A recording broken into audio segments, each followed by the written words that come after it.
சண்டைக்கோழி serial நாளைக்கான எபிசோடில் என்ன நடக்க போகுதுன்னு பார்க்கலாம் வாங்க. அதுக்கு முன்னாடி என்னுடைய சேனலை நீங்கள் சப்ஸ்கிரைப் பண்ணலன்னா மறக்காமல் சப்ஸ்கிரைப் பண்ணிக்கோங்க. பக்கத்தில் இருக்கிற பெல் பட்டனையும் ப்ரெஸ் பண்ணிக்கோங்க. விக்கி வந்துட்டு வேணிக்கு கால் பண்ணி பார்ப்பாங்க. ஆனால் வேணி வந்து கால் அட்டென்ட் பண்ண மாட்டாங்க. விக்கி கால் பண்ணியிருக்கிறத வேணியை பார்த்துட்டு அவங்களுக்கு திரும்பவும் கால் பண்ணுறாங்க. அப்போது இந்த மாதிரி முருகனை வந்து போலீஸ் தேடி வந்தாங்க, என்கிட்ட அட்ரஸ் கேட்டாங்க, நான் வந்து தப்பான அட்ரஸை சொல்லி அனுப்பிட்டேன். இருந்தாலும் அவங்க விட மாட்டாங்க, கண்டிப்பாக வேறு யார்கிட்டையாவது விசாரித்து வீட்டை தேடி வருவாங்க.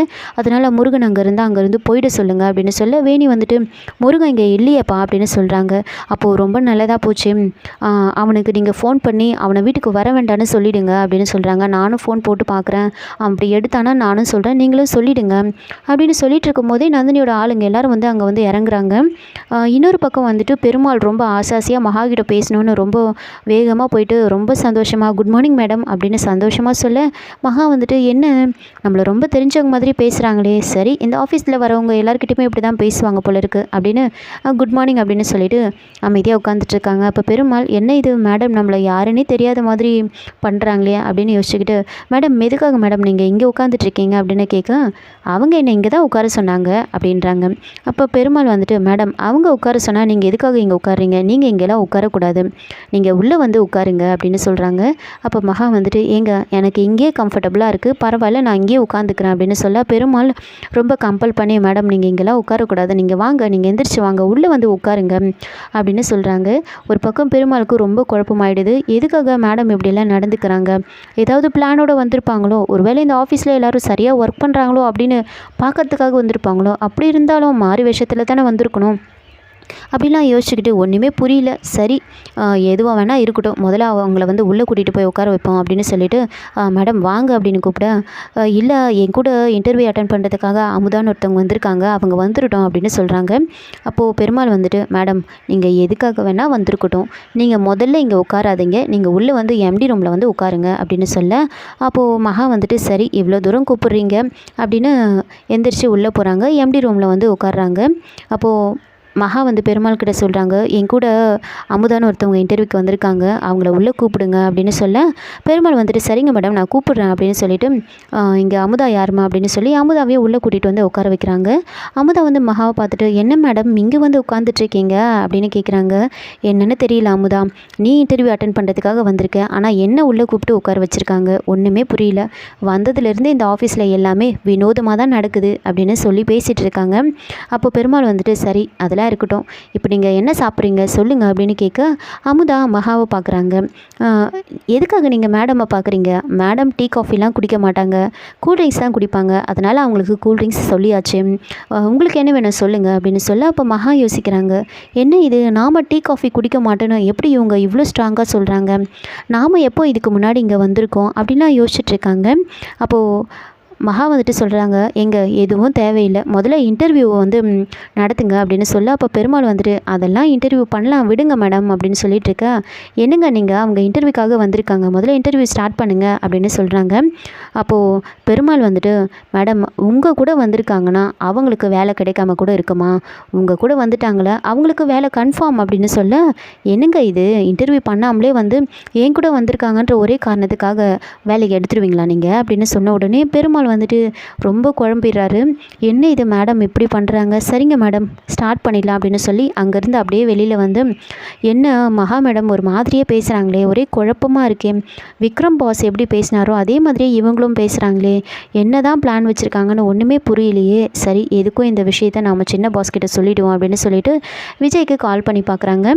ஆனால் விஜய் வந்து காலே வந்து ரீச் ஆகாது. என்ன இது முக்கியமான விஷயம் சொல்லலான்னு நினைக்கும் போது தான் வந்து கால் ரீச் ஆகாது அப்படின்னு யோசிச்சுக்கிட்டு, சரி நாம் இந்த விஷயத்த நந்தினி மேடமுக்காவது சொல்லலாம் அப்படின்னு கால் பண்ணிகிட்ருக்காங்க. நந்தினி வந்துட்டு ரவுடிங்கில் வந்து வர சொல்லியிருப்பாங்க மகாவை போட்டு தள்ளுறதுக்காக, பேசிவிட்டு அவங்க காரை ரிப்பேர் பண்ணுறதுக்காக மெக்கானிக்கை வர சொல்லிவிட்டு நின்றுட்டுருக்காங்க.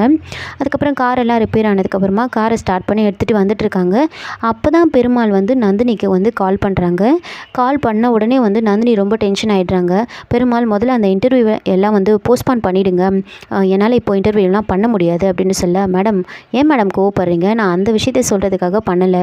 நம்ம மகா மேடம் ஆஃபீஸ்க்கு வந்திருக்காங்க அப்படின்னு சொன்ன உடனே நந்தினி வந்துட்டு, ஓஹோ! என்ன இங்கே அசிங்கப்படுத்திட்டு நேராக ஆஃபீஸ்க்கு போயிருக்கியா?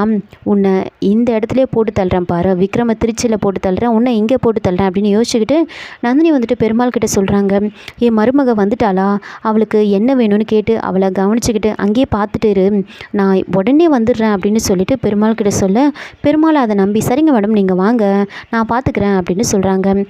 நந்தினி வந்து ரொம்ப வேகமாக ஆஃபீஸ்க்கு கிளம்பி வந்துட்டு இருக்காங்க. அங்கே போலீஸ் எல்லாரும் போயிட்டு வீட்டுக்குள்ளே போயிட்டு எங்கே அந்த முருகன் அப்படின்னு எல்லா இடத்துலையும் தேடிட்டு இருக்காங்க. அப்போ செல்வி வந்துட்டு, சார் யார் சார் நீங்கள், எதுக்காக வந்து இப்படிலாம் தேடிட்டு இருக்கீங்க அப்படின்னு கேட்குறாங்க. ஏம்மா இங்கே முருகன் ஒருத்தர் தங்கியிருக்கான்ல அவன் எங்கம்மா அப்படின்னு கேட்க, அதுக்கு செல்வி வந்துட்டு, எதுக்காக சார் தேடுறீங்க அப்படின்னு கேட்குறாங்க. வேணி வந்து, என் பிள்ளைய எதுக்காக சார் தேடுறீங்க அப்படின்னு கேட்குறாங்க. என்னது உன் பிள்ளையா, நீ 10 மாதம் சுமந்து பெத்தியா, உங்களுக்கு வேணால் அவன் யாருன்னு தெரியாமல் இருக்கலாம், ஆனால் எனக்கு அவன் யாருன்னு ரொம்ப நல்லாவே தெரியும். அவன் ஒரு கொலைகாரன், 2 கொலையை பண்ணிவிட்டு தப்பிச்சு போயிட்டான். இப்போது 2 கொலையை பண்ணிவிட்டு ஜெயிலுக்கு போயிட்டு தப்பிச்சு வந்துட்டான். அவனுக்கு நீங்கள் அடைக்கலம் கொடுத்து வச்சுருக்கீங்க. வீட்டில் 2 பொம்பளை பசங்க இருக்குது, அதை கூட பற்றி யோசிக்காமல் அந்த கொலைகாரனை வந்து இந்த வீட்டில் அடைக்கலம் கொடுத்து வச்சுருக்கீங்களே, நீங்கள் ஒழுங்காக அந்த முருகன் இருக்கிற இடத்த சொல்லிடுங்க அப்படின்னு சொல்ல, அப்போ வேணி வந்துட்டு, என் புள்ள அப்படிப்பட்டவன்லாம் கிடையாது, அவன் ரொம்ப நல்லவன் அப்படின்னு சொல்ல, என்னம்மா திரும்ப திரும்ப புள்ளன்னு சொல்லிட்டு இருக்க, அவன் உன் பிள்ளையா அப்படின்லாம் கேட்குறாங்க. அப்போது ஒழுங்காக அவன் இருக்கிற இடத்த சொல்லிடுங்க அப்படின்னு வீட்டில் எல்லா இடத்துலையும் தேடி பார்க்குறாங்க. அக்கம் பக்கத்தில் இருக்கிறவங்க எல்லாரும் வந்துடுவாங்க. என்ன சார் வீட்டில் ஆம்பளை இல்லாத வீட்டில் வந்து பிரச்சனை பண்ணிட்டு இருக்கீங்க, என்ன விஷயம் அப்படின்னு கேட்க, இங்கே முருகன் ஒருத்தன் தங்கியிருந்தால அவன் ஒரு கொலைகாரன், ஆனால் அது தெரியாமல் இவங்க அவனுக்கு வந்து அடைக்கலம் கொடுத்து வச்சுருக்காங்க, ஒழுங்காக அவன் இருக்கிற இடத்த வந்து சொல்லிடுங்க, இல்லைன்னா அவ்வளோதான் அப்படின்னு சொல்ல, சார் யார் அப்படிலாம் உங்களுக்கு கம்ப்ளைண்ட் கொடுத்தது அப்படி இப்படின்னு எல்லாரும் கேட்குறாங்க. இங்கே பாருங்கள் அவன் இருக்கிற இடத்த சொல்லுங்கள், அவன் பெரிய கொலைகாரன் அவன் அப்படின்னு சொல்ல, அந்த பேப்பர்லாம் காமிங்க அப்படின்னு சொல்கிறாங்க.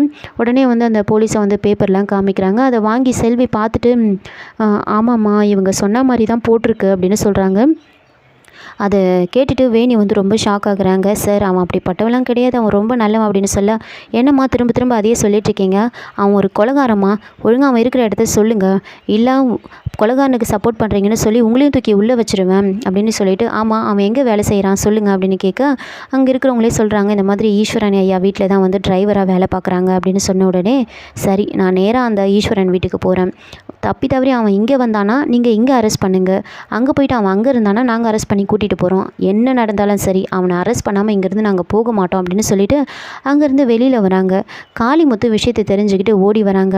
ஐயா என் பிள்ளை ரொம்ப நல்லவன் அப்படின்னு சொல்ல, அப்போது அவங்க வந்துட்டு சொல்கிறாங்க, இல்லை அவன் ஒரு கொலைகாரன் அப்படின்னு சொல்ல, அவன் அடிபட்டு ஆற்றுல கிடந்தான், நாங்கள் தான் அவனை காப்பாற்றி கூட்டிகிட்டு வந்தான், அவன் ரொம்ப நல்லவன்னு சொல்கிறாங்க. அவன் அடிபட்டுலாம் அங்கே கிடக்கல, அவன் எங்ககிட்டேருந்து தப்பிச்சு வரும்போது தான் அந்த மாதிரி ஆயிருக்கு, அங்கே தான் நீ வந்து காப்பாற்றி கூட்டிகிட்டு வந்திருக்க, அவன் ரொம்ப மோசமானவன், பெரிய ரவுடி, அவன் மதுரையிலே பெரிய ரவுடி, அவன் பேர் முருகன் கிடையாது, அவன் பேர் குமார் அப்படின்லாம் சொல்ல, அப்போ காளிமுத்து வந்துட்டு, ஐயா முருகன் அப்படிப்பட்ட ஆள்லாம் கிடையாது அப்படின்னு கெஞ்சி காலெல்லாம் வந்து கெஞ்சிட்டு இருக்காங்க. இங்கே பாருங்கள் எங்கள் வேலையை செய்ய விடுங்க, தேவையில்லாமல் வந்து பிரச்சனை பண்ணாதீங்க அப்படின்னு சொல்லிட்டு அவங்க எல்லாரும் ஈஸ்வரனோட வீட்டுக்கு வந்து போயிட்டுருக்காங்க. அப்போ விக்கி அங்கே வராங்க. காளிமுத்து அழறதை பார்த்துட்டு என்ன நடந்துச்சு அப்படின்னு கேட்குறாங்க. இந்த மாதிரி நம்ம முருகனை பற்றி என்னென்னவோ சொல்கிறாங்க, கொலைகாரன்னு சொல்கிறாங்க, எனக்கு ரொம்ப பயமாக இருக்குது அப்படின்னு சொல்ல, அப்போ விக்கி வந்துட்டு, நமக்கு முருகனை பற்றின உண்மை தெரிகிற வரைக்கும் முருகன் வந்துட்டு போலீஸ் கண்ணிலே மாட்டக்கூடாது, அதனால் முதல்ல அவங்கக்கிட்ட வந்து நம்ம இதை சொல்லிடணும் அப்படின்னு சொல்லி, முருகனுக்கு முதல்ல ஃபோன் போடுங்க அப்படின்னு சொல்ல, காளிமுத்து வந்து விக்ரமுக்கு கால் வந்து ட்ரை பண்ணி பார்த்துட்ருக்காங்க. இன்னொரு பக்கம் விக்ரம் வந்துட்டு கலெக்ஷனுக்காக வந்து ஜீப்பில் போயிட்டுருப்பாங்க. பின்னாடியே மூர்த்தியோட ஆளுங்களும் வந்து ஃபாலோ பண்ணிட்டு போயிட்டுருக்காங்க. அங்கே பெருமாள் நந்தினிக்கிட்ட இந்த விஷயத்தை சொன்ன உடனே நந்தினி வந்துட்டு ரொம்ப வேகமாக ஆஃபீஸ்க்கு வராங்க. கரெக்டாக ஆஃபீஸ்க்கு வந்து நேராக போயிட்டு அந்த ரூமில் போயிட்டு மகாவை பார்க்குறாங்க. அப்படியே மகாவை பார்த்த உடனே ஷாக் ஆகுறாங்க. இதோட இந்த எபிசோடை வந்து முடிச்சிருக்காங்க. என்னோட ரிவ்யூ பிடிச்சிருந்தா லைக் பண்ணுங்கள், மறக்காமல் சப்ஸ்கிரைப் பண்ணுங்கள். தேங்க்யூ.